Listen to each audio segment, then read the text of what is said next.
श्री गणेशाय नमः। सर्वमंगल मांगल्ये शिवे सर्वारक्षाधिके शरण्ये गौरी नारायणी नमोस्तुते। नमो नमः।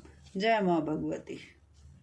व्यास जी कहते, दूसरे दिन जो मुहूर्त में राजा सुबायु ने अपने भव्य भवन पर राजाओं को बुलाया। अनेकों उत्तम मंच बने थे। मनोहर अलंकारों से अलंकृत नरेश आकर उन मंचों पर बैठ गए। इतने में महाराजा सुबायु के भवन पर बाजों की गगनभेदी ध्वनि होने लगी। उस समय वह राजकुमारी स्नान करके आई थी। वह वस्त्र आभूषणों से सुसज्जित थी। विवाह के धारण करने योग्य सभी पदार्थ उसके शरीर की शोभा बढ़ा रहे थे। वह ऐसी दिव्य मूर्ति बन गई थी मानो साक्षात लक्ष्मी हो। तब पिता सुबायु ने मुस्कुराकर उनसे कहा, बेटी उठो, हाथों में फूलों की माला लेकर भवन में चलो। देखो, आज वहाँ बहुत से राजा आए हैं। उनमें से जो गुणवान, रूपमान और उत्तम वंश से संबंध रखने वाला श्रेष्ठ राजा तुम्हारे मन में जच जाए, उसी को वर लो। शशिकला बोली, पिताजी, मेरा यह निश्चय है कि मैं उपस्थित नरेशों के समक्ष नहीं जाऊंगी। काम के सजीव पुतले उन नरेशों के समक्ष दूसरी स्त्रियां भले ही जाया करे। आप यदि मेरा कल्याण चाहते हैं तो किसी अच्छे दिन विवाह का विधि पूर्वक संपन्न करके सुदर्शन के हाथ मुझे समर्पण कर दो। व्यास जी कहते हैं, राजन, तब शशिकला की बात सुनकर राजा सुबायु का मन चिंतित हो उठा। इस अवसर पर यदि मैं उनसे कह दूं कि कन्या स्वयंवर में नहीं आती तो वे खोटी बुद्धि वाले नरेश मुझे मार डालेंगे। इस प्रकार चिंतित होकर तथा मन ही मन कुछ सोचकर राजा सुबायु नरेशों के पास गए और उनसे प्रणाम करके बड़ी विनम्रता के साथ कहने लगे, महानुभाव राजाओं, मैं क्या करूं, मेरी पुत्री स्वयंवर में नहीं आ रही। मैं आप सभी राजाओं का सेवक हूं। आपके चरणों में मेरा मस्तक पड़ा है। अतः अब आप पूजा आदि स्वीकार करके अपने भवन पर पधारने की कृपया करें। मैं आप लोगों का कृपया पात्र हूँ। मुझे सब तरह से आपकी सेवाएं स्वीकार है। अब आपको चाहिए कि आप मेरी कन्या को अपनी कन्या समझे। व्यास जी कहते हैं, महाराज सुबायु की बात सुनकर कुछ राजा तो चुप हो गए, किंतु युधाजित की आंखें क्रोध से लाल हो गई। अत्यंत कुपित होकर वह सुबायु से कहने लगा, राजा, तू बड़ा मूर्ख है। क्यों तुमने उन्हें स्वयंवर में बुलाया था? क्या तुम संपूर्ण राजाओं का अपमान करके सुदर्शन के साथ अपनी कन्या का विवाह करना चाहते हो? मैं अभी तुझ पापी नरेश को मार डालूंगा। इसके बाद सुदर्शन भी मेरे हाथ से काल के गाल में जाएगा। फिर मैं इस कन्या का अपने दोहित्र के साथ विवाह करवाऊंगा। राजेंद्र, तू जा और इस कार्य को संपन्न कर। ऐसा साध्या कलह में पड़ना उचित नहीं है।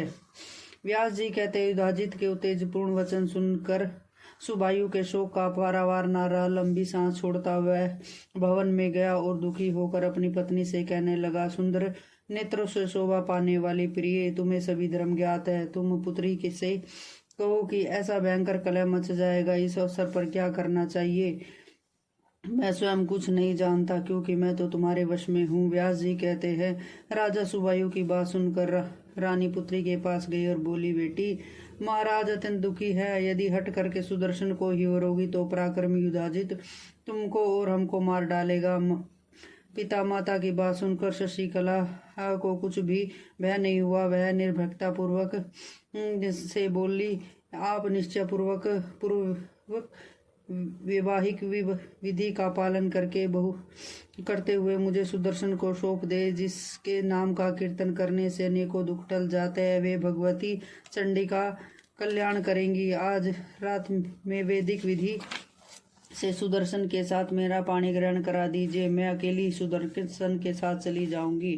व्यास जी कहते हैं, राजा सुबायु का अंतःकरण बड़ा पवित्र था। अपनी पुत्री की बात सुनकर वह राजाओं के पास गया और बोला, राजाओं, आज आप लोग अपने डेरे पर पधारे। विवाह का कार्य कल के लिए टाल दिया गया। फिर कल इस सभा में पधारने की कृपा करना। हम सब मिलकर विवाह का कार्य संपन्न करेंगे। राजाओं, मेरी कन्या शशिकला स्वयंवर में बिल्कुल नहीं आ सकती। राजा सुबायु की बात सुनने के पश्चात सभी उपस्थित नरेश अपने अपने भवन पर चले गए। इधर सुबायु ने विवाह का समय निश्चित कर दिया। अंतपुर में ही एक गुप्त स्थान बनाया गया।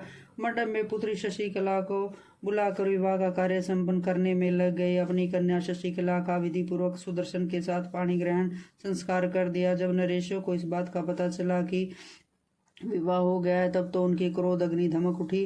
वे नगर से बाहर निकलकर कहने लगे, सुदर्शन निश्चय ही राजकुमारी शशिकला के साथ विवाह करने में अयोग्य है। हम आज ही उस कलंकी राजा सुबायु और सुदर्शन को मार डालेंगे। राजा लक्ष्मी सहित शशिकला को छीन लेंगे। शंख नगारे और भेरिया बज उठे। शत्रुजित अपने सैन्य बल से संपन्न होकर सुदर्शन को मारने के लिए समरांगण में उपस्थित हो गया।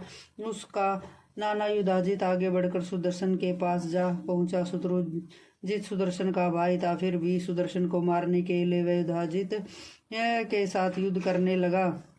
क्रोध के विषीभूत होकर वे तीनों तीक्ष्ण बाणों से एक दूसरे पर प्रहार करने लगे। घमासान युद्ध आरंभ हो गया। तुरंत काशी नरेश महाराज सुबायु भी अपने जमाता सुदर्शन की सहायता करने के लिए विशाल सेना के साथ वहां पहुंचा।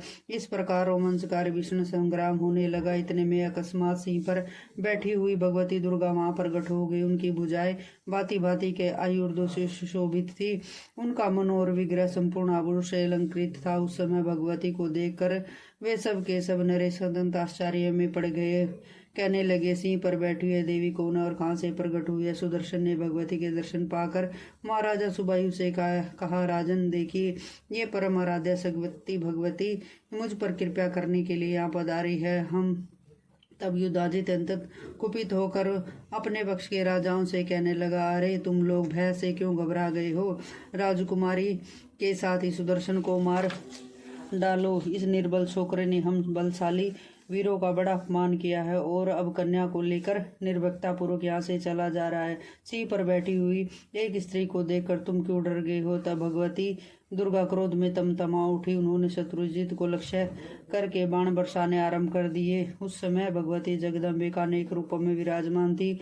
उन्होंने अपने हाथों में तरह तरह के आयुध धारण कर रखे थे। अत्यंत भयंकर युद्ध आरंभ हुआ। कुछ ही देर में युधाजित और शत्रुजित दोनों रथ से गिर पड़े और उनके प्राण निकल गए। फिर दुख दूर करने वाली भगवती दुर्गा को प्रसन्न करने के लिए महाराजा सुबायु ने उनकी स्तुति आरंभ कर दी। सुबायु बोले, जगत को धारण करने वाली देवी को नमस्कार है। भगवती शिवा को निरंतर नमस्कार है। माता, तुम अपने भक्तों को जन्म मरण आदि के भय से मुक्त कर देने में समर्थ हो। फिर उनके लौकिक मनोरथ पूर्ण कर देने में कौन सी बड़ी बात है? व्यास जी कहते, इस प्रकार स्तुति करने पर कल्याण स्वरूप भगवती जगदम्बिका प्रसन्न हो गई।